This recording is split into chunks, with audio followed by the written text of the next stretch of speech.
وعلى آله وصحبه ذوي الهدى والتقى أما بعد فقال الله تعالى في القرآن الكريم أعوذ بالله من الشيطان الرجيم بسم الله الرحمن الرحيم أتل ما أوحي إليك من الكتاب وأقم الصلاة إن الصلاة تنهى عن الفحشاء والمنكر وقال النبي في الحديث الصلاة عماد الدين فمن أقامها فقد أقام الدين ومن تركها فقد هدم الدين صدق الله العظيم وصدق النبي رسوله الكريم ونحن على ذلك من الشاهدين والشاكرين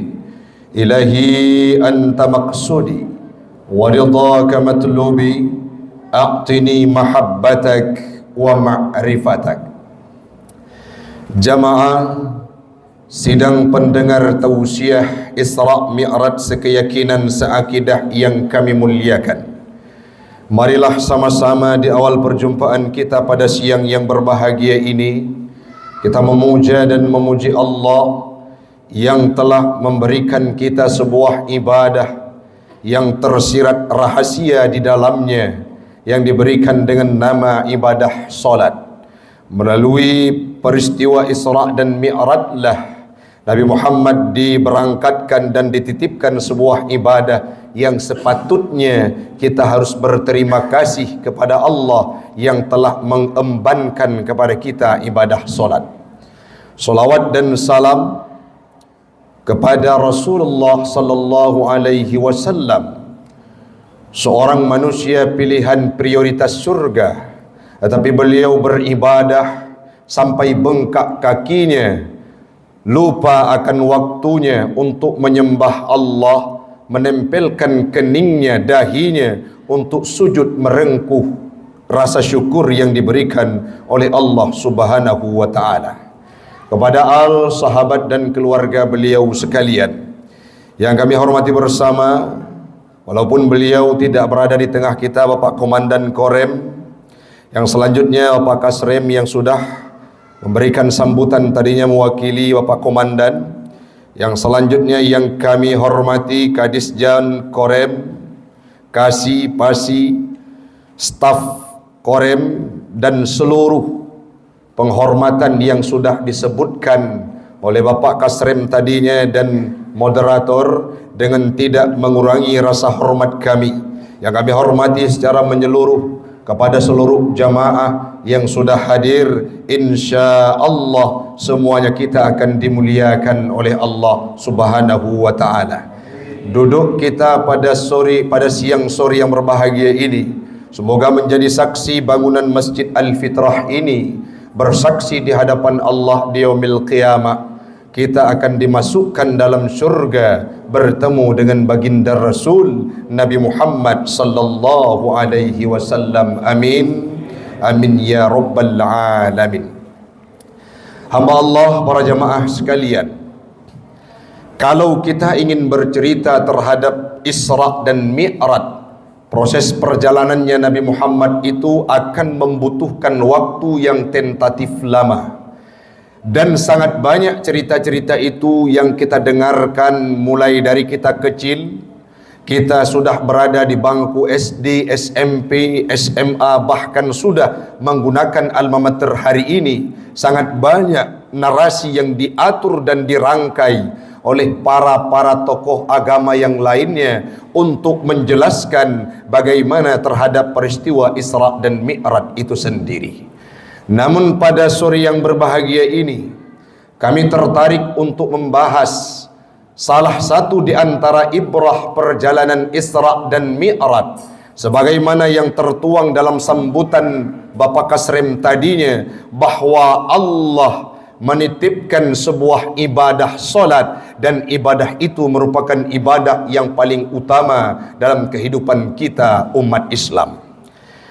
Disampaikan oleh Allah dalam surah Az-Zariyat ayat 56, wa ma khalaqtul jinna wal insa illa liya'budun.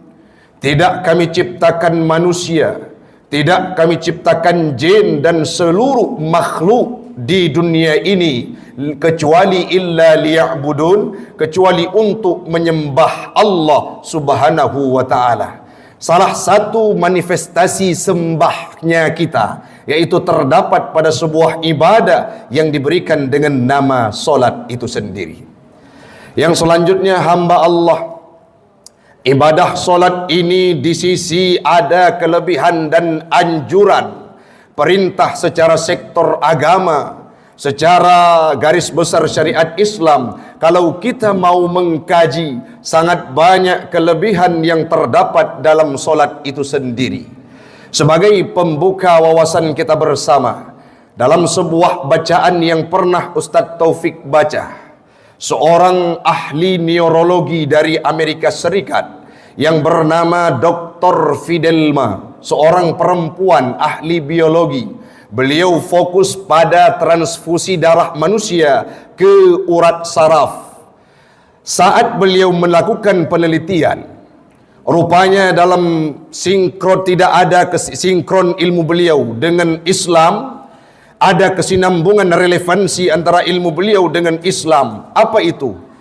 Urat saraf manusia tidak akan sampai darah dalam kesehariannya kecuali manusia itu melakukan sebuah gerakan, yaitu sujud, kepalanya berada di bawah.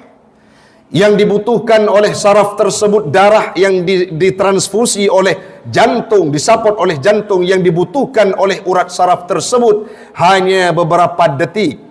Setelah beliau melakukan penelitian, melakukan analisa, beliau berkesimpulan ada sebuah gerakan yang dilakukan rutin oleh umat Islam dalam sebuah ibadahnya, yaitu gerakan sujud. Apa yang terjadi para jamaah sekalian? Dr. Fidelma memilih meninggalkan agama sebelumnya beliau menganut agama Islam.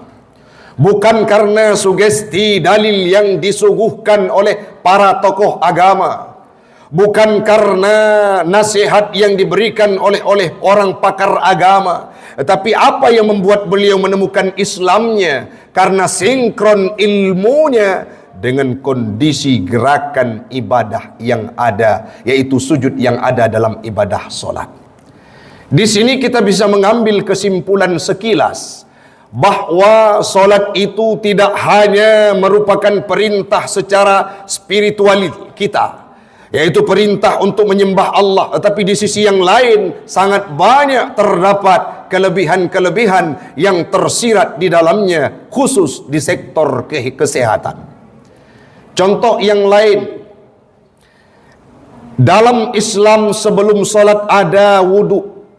Wudu itu ada sebuah kerja membasuh tangan dari ujung jemari hingga ke siku.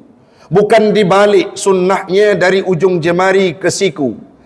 Kalau dibalik dari siku ke ujung jemari itu tidak mendapatkan sunnahnya.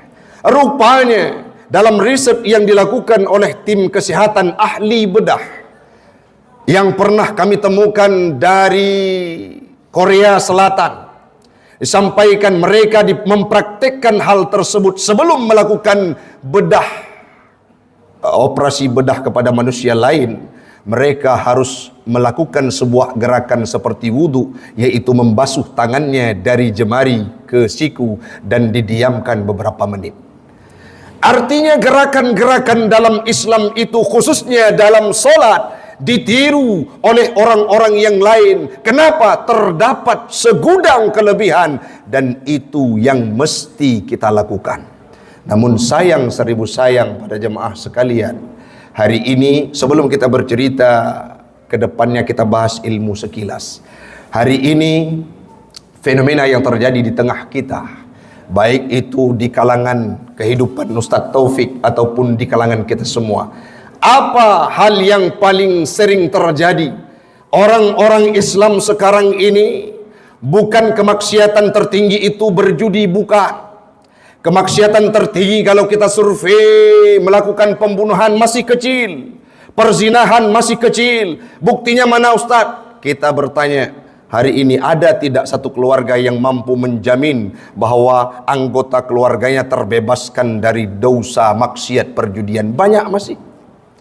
Masih banyak Ustaz keluarga-keluarga yang terselamatkan dari perzinahan. Banyak masih keluarga yang terselamatkan dari perzinahan. Pembunuhan juga demikian. Tapi pertanyaan yang terakhir, kita yang hadir ataupun mereka yang berada di luar, mampukah kita menjawab satu pertanyaan? Adakah keluarga kita selamat dari sebuah dosa, yakni meninggalkan solat itu sendiri? Sedangkan meninggalkan solat merupakan dosa yang paling besar setelah menduakan Tuhan. Rasanya jangankan jamaah sekalian, Ustadz Taufik saja tidak mampu menjawab bahwa keluarga saya terbebaskan dari sebuah dosa, yaitu meninggalkan solat. Ada orang yang tunjuk tangan, Ustadz kami solat. Bagaimana dengan anakmu? Ustadz anak kami di pesantren, bagaimana dengan suami istrimu? Ustadz mereka solat, bagaimana dengan mertuamu? Bagaimana dengan orang tuamu? Bagaimana dengan abangmu, kandungmu? Apakah mereka terselamatkan dari aktivitas dosa besar, yakni meninggalkan solat? Secara sekilas kesimpulannya, maksiat tertinggi yang dilakukan oleh penduduk kita bukan pembunuhan, bukan perjudian, bukan perzinahan, melainkan meninggalkan solat. Padahal solat ini Bapak Ibu sekalian mampu memperbaiki karakter seseorang. Ini potong kompas. Allah menyampaikan dalam Al-Quran surah Al-Ankabut ayat 45, Innas salata tanha anil fahsya'i wal munkar. Solat ini mampu mencegah seseorang melakukan kemaksiatan, kemungkaran, kekejian, dicegah oleh solat. Perhatikan orang-orang yang mendirikan solat dengan sebenarnya, mereka akan menjadi pribadi yang soleh. Contoh ada Ustaz, ada contoh yang kami dapatkan baru-baru ini. Penyanyi lagu Komang, kita kenal semua pasti. Rambutnya keribu, dia entah dari NTT sana, entah dari Papua. Apa yang disampaikan? Dulu dia kerja banting tulang siang dan malam, mengabaikan solatnya. Dunia itu makin jauh dan dia makin mengejar dunia. Tiba-tiba dapat hidayah dari Allah, dia balik polanya. Saat datang waktu solat, saya tinggalkan semua aktivitas, hadir ke masjid untuk solat. Apa yang terjadi setelah dia memperbaiki solatnya, mengutamakan solatnya? Dunia menunggu hadir dia di luar. Kerja menumpuk, rezekinya makin bertambah. Dia pernah dalam sebuah dialog dengan artis, dia menyampaikan bahwa saya berkeinginan untuk mendapatkan piagam Ami Award sebagai penyanyi. Apa yang terjadi? Setiap malam setelah solat tahajud beliau mendoakan, alhasil didapatkan. Artinya apa? Perbaiki solat, maka kita akan menjadi pribadi yang terbaik. Ibu-ibu, ini menjelang Ramadan ada solat tarawih tidak? Nggak dijawab. Oh, Pak, ada solat tarawih tidak? Ada, alhamdulillah. Ini kalau bisa di absen. Ini kalau kita TNI kan sebetulnya lebih ngeri nih. Datang Bapak Komandan, Bapak bawa senjata di pintu gerbang, yang nggak sholat ditembak, mati semua. Tapi yang menjadi fenomena di kalangan kita, Pak, sholat tarawih itu ciri khas bahwa kenapa sholat kita tidak mampu memperbaiki karakter. Sholat tarawih pilih-pilih imam. Ini malam ini imamnya Pak Abdullah misalkan. Pak Abdullah dikenal cepat sedikit. Itu Bu Prisil sama Bu Rani cepat datang ke masjid. Contoh. Kenapa? Karena imamnya cepat. Datang ke Masjid Al-Fitrah Korem. Setiba ke sini rupanya ada tim safari Ramadan. Imamnya tidak tanggung-tanggung. Takbiratul ihram 1 menit, Pak. Datang ke masjid, baru di tempat wudhu beliau mendengarkan Allahu Akbar. Itu si ibu-ibu di tempat wudhu hatinya bergumam, agak lain sikit imam malam ini. Tiba-tiba baca Fatihah seperti Ustaz Abdul. Bismillahirrahmanirrahim. Sambil wudhu dengan kawannya dia berkata, mampus kita malam ini. Akhirnya ya udah coba tes solat dulu, mungkin nanti saat proses solat cepat sedikit. Rupanya solat dia rakaat pertama imam hafal Quran 30 juz Al-Baqarah. Alif Lam Mim, 1 jam berdiri belum habis surah Al-Baqarah. Rakaat kedua Yasin. Dalam hati ibu-ibu tadi nggak ada otak Pak Imam. Akhirnya 2 rakaat solat beliau memilih meninggalkan masjid, pulang ke rumah. Dalam hatinya sambil jalan, malam besok tidak lagi mau solat ke Masjid Al-Fitrah Korem, saya hadir ke masjid yang ada di kompleks sana. Rupanya imam malam ini, malam besok jadwalnya di masjid sana. Datang ibu-ibu solat, Allahu Akbar, didengar bacaan Fatihah. Rupanya imam malam kemarin. Nampaknya di Korem ini nggak ada imam lain. Akhirnya setelah 2 rakaat beliau menyampaikan, Ustadz, kami nih ibu-ibu ada anak di rumah, cobalah cepat sedikit. Didengarkan sama Ustadz, dibalik polanya. Tadi baca surah Al-Baqarah, dirubah surah terpendek, Fatihah 1 nafas. Bismillahirrahmanirrahim, alhamdulillahirabbil alamin, arrahmanirrahim, maliki yaumiddin, sampai waladdallin. Amin. Anak-anak di belakang, Pak Imam, tancap gas, mantap. Akhirnya imam baca surah terpendek dalam Al-Quran, surah Al-Kautsar. Baca imam, Bismillahirrahmanirrahim. Lupa pula imam. Sudah biasa murajaah ayat-ayat panjang. 5 menit masih. Bapak-bapak sudah capek. Ini nampaknya ayat pendek juga lama. Akhirnya anak-anak di belakang disambung, inna lillahi wa inna ilaihi raji'un.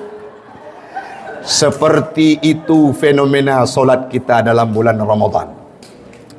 Betul Ustaz, betul. Ustaz Romi yang sering ngaji di sini, Ustaz Fauzan yang sering imam di sini sampaikan keluhan. Nabi, Ustaz Taufik, kenapa asal Ramadan pasti ada multiple choice? Mau yang cepat, yang lambat, yang standar, pokoknya imam selalu pembahasan cepat dan lambat.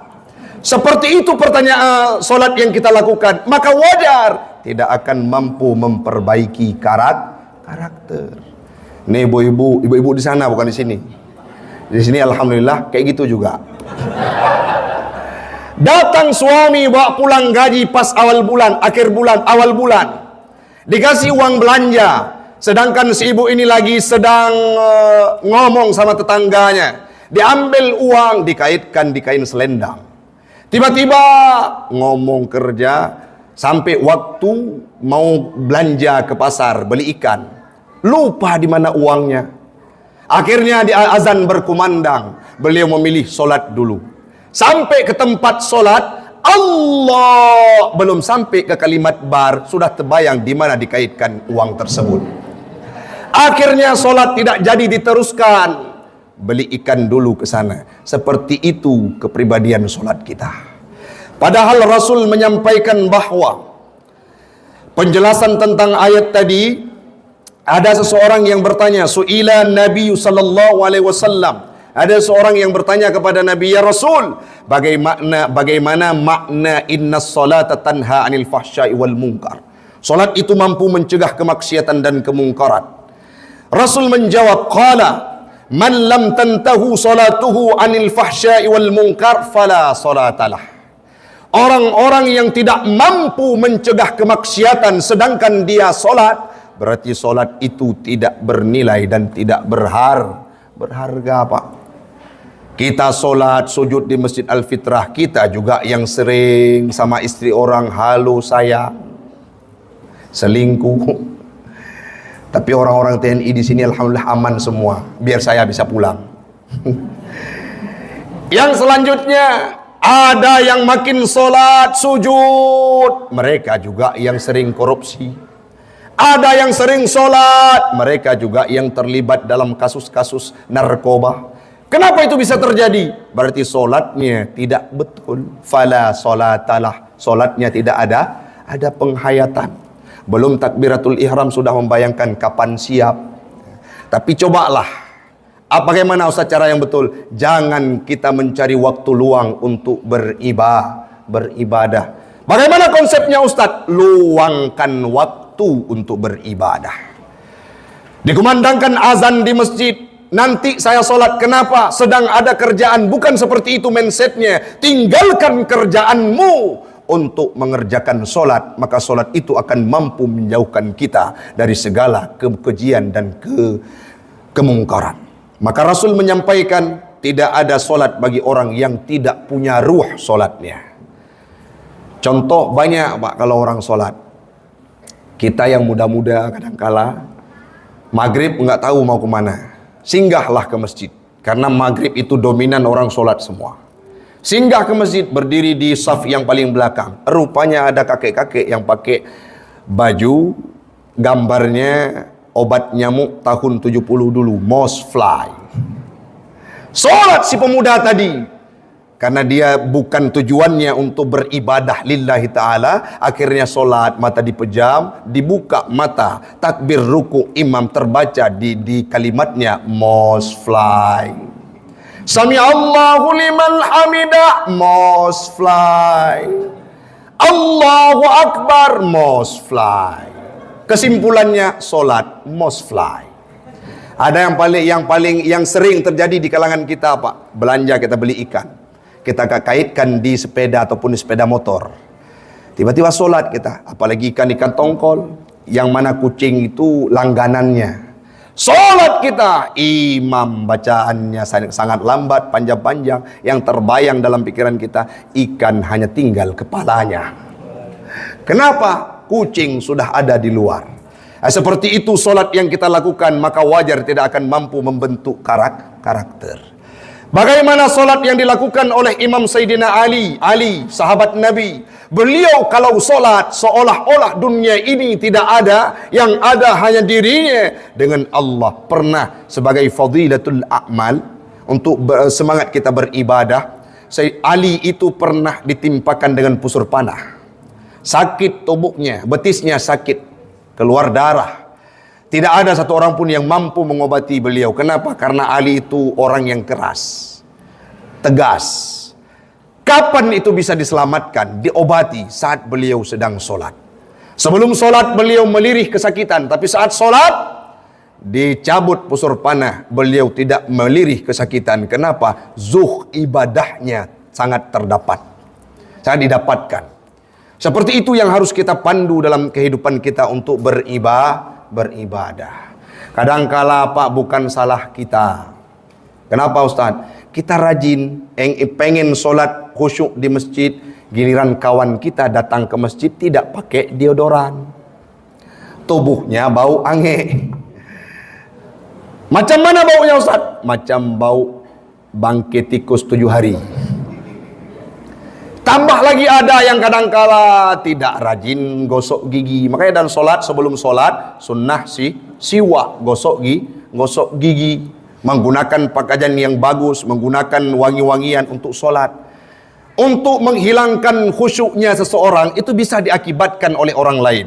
Kemarin Ustaz ngaji, dapat bacaan, orang yang bau badan tidak menjaga, itu merupakan aib bagi seseorang. Apalagi sholat jamaah, sujud kita dengan dia tidak gosok giginya kuning macam emas. Kita takbir, dia juga takbir. Allahu Akbar, takbir kita biasa, takbir dia berbeda. Allahu Akbar. Jamaah bersama Bapak Imam. Tiba-tiba setelah sholat, Bapak Imam balik kanan, melihat jamaah yang lain sudah terduduk-duduk. Yang tinggal cuma Bapak tadi, yang tidak gosok gigi. Ditanyakan sama Pak Imam, kenapa yang lain duduk-duduk Pak? Mereka tidak khusyuk Ustaz. Dijawab sama kawan di samping, apa tidak khusyuk Pak Ustaz? Pak Imam, bau nafasnya seperti bau menyan. Jadi harus dijaga supaya orang lain muncul khusyuknya, ibadah kita akan bernilai di sisi Allah. Itu yang pertama, Pak. Yang selanjutnya, hal yang paling bisa diambil ibrah dari perjalanan Isra dan Mi'raj, Nabi Muhammad melewati cobaan dan rintangan yang sangat maha dahsyat. Kalau ada seseorang mendeklarasikan dirinya, Ustadz, kami sebagai orang yang sangat banyak menerima tantangan, tidak ada seberapa kalau dibandingkan dengan Nabi Muhammad. Dalam urutan manusia, Nabi Muhammad ranking pertama, orang yang paling banyak diberikan cobaan oleh Allah. Kenapa demikian? Beliau termasuk dalam ulul azmi. Yang selanjutnya, saat beliau ingin diberangkatkan peristiwa Isra dan Mi'raj, Nabi Muhammad berada pada titik terendah. Kita hari ini Bapak sekalian, pernah tidak merasakan itu ditempeleng kepala kita dengan batu yang besarnya satu gepal? Tidak pernah. Umur kita 60, 50, 40, belum pernah ada orang yang berani melempari batu ke atas wajah kita. Tapi Nabi Muhammad dulu sebelum Isra dan Mi'raj, beliau sudah pernah merasakannya di kota Taif. Tidak hanya satu batu, kiri dan kanan, muka dan belakang. Tidak hanya dilempari dengan bebatuan, didorong dari belakang. Nabi Muhammad terjatuh, luka tubuhnya. Coba bayangkan. Suami kita saja yang pulang, kalau misalkan tubuhnya sudah luka keluar darah, kita menangis sambil mengobatinya. Bagaimana lagi dengan sosok kekasih yang dicintai oleh Allah Ta'ala? Tidak akan dimasukkan surga orang lain sebelum Muhammad masuk ke dalamnya. Tapi Nabi Muhammad sudah pernah merasakannya. Di apa ibrahnya Ustaz? Hadir Isra dan Mi'raj, peristiwa solat. Solat ini menjadi solusi atas kepahitan kehidupan kita semua. Ada tekanan dari atasan, sakit kita di rumah, banyak tuntutan sama istri, bang beli ini beli itu, skincare adik sudah habis, sedangkan uang kita sudah lenyap dalam kantong. Apa yang terjadi? Hadir ke masjid, solat akan menjadi solusi, Pak. Makin kita solat, hati kita makin tenang, berarti kita sudah mendapatkan hakikat solat. Solat itu menghilangkan rasa sedih dalam kehidupan Nabi Muhammad. Solat itu menghilangkan rasa gundah dalam kehidupan Nabi Muhammad. Seperti itulah yang harus terwujud dalam kehidupan kita. Semakin kita sujud, menempelkan kening ke tempat sujud, semakin damai hati dibuatnya, berarti kita sudah mendapatkan ruh solat. Kita pasti ada, Pak, kalau misalkan ini pengen tenang. Kalau masjid menjadi jawaban, berarti hati kita sudah betul. Ini pengen tenang, dugem menjadi jawaban, itu sudah parah, Pak. Ataupun yang perempuan, Bu, hati ini sakit, hati ini sedih karena ada sebuah karakter yang dilakukan oleh suami yang kita tidak suka. Ditawarkan oleh suami, ayo dik ke masjid. Jangan bang, nggak mau. Kemana? Shopping kita ke Suzuya, baru mantap. Jadi jangan seperti itu. Kalau misalkan masjid belum menjadi solusi, artinya hati kita belum berada pada tingkatan yang sebenarnya. Yang selanjutnya apa yang perlu diibrahkan dari solat itu? Kita, Pak, maaf, komandan, Bapak Kasrem, Ustadz Taufik pulang ke Ma'had, dicium tangan sama santri, dibalik malahan. Bukan kita suruh, datang kita mereka berdiri. Tapi saat solat, tempelkan kening dahimu ke tempat alas berpijak manusia. Artinya dalam hidup dunia ini jangan sombong, jangan congkak, jangan angkuh. Kenapa? Saat sujud, tempelkan dahimu ke tempat orang memijak. Contoh logika, Pak. Itu di luar, di teras itu, kalau tidak ada jadwal solat, orang lewat-lewat, baru siap diinjak sama orang lain tempat alas tersebut, mau kita sujud tidak? Tidak. Di tempat ini juga, misalkan lewat orang lain, disuruh sujud di tempat yang dipijak tersebut, Ustaz Taufik tidak mau. Tapi saat imam berkata Allahu Akbar, sujud, mau tempat yang sudah dipijak, mau tempat yang sudah dilewati orang, kita akan dengan penuh keridhaan menempelkan dahi kita ke tempat alas pijak yang paling hina. Artinya di hadapan Allah kita tidak ada apa-apanya. Maka solat ini akan mengantarkan kita untuk masuk dalam surga. Semoga walaupun sejenak yang kita sampaikan bermanfaat bagi kita semua. Ibrah yang terakhir, Nabi Muhammad merasakan kepedihan dengan meninggalnya istri tercinta. Beliau dalam proses Isra dan Mi'raj itu hilang 2 ranting tempat beliau bergantung. Siapa? Yang pertama Abu Talib sebagai pamannya, yang kedua istrinya yakni Khadijah. Banyak cobaan yang beliau dapatkan menjadi solusi hadirnya sebuah ibadah yang bernama solat. Semoga dalam momentum Isra dan Mi'raj ini sudah masuk bulan Sya'ban, Pak ya, kita akan mendidik diri, tidak perlu peduli kepada orang lain, menjadikan solat itu, meningkatkan kualitas solat kita untuk menyambut datangnya bulan Ramadan. Yang selanjutnya utamakan solat fardu dan solat rawatib. Yang ketiga baru solat tarawih.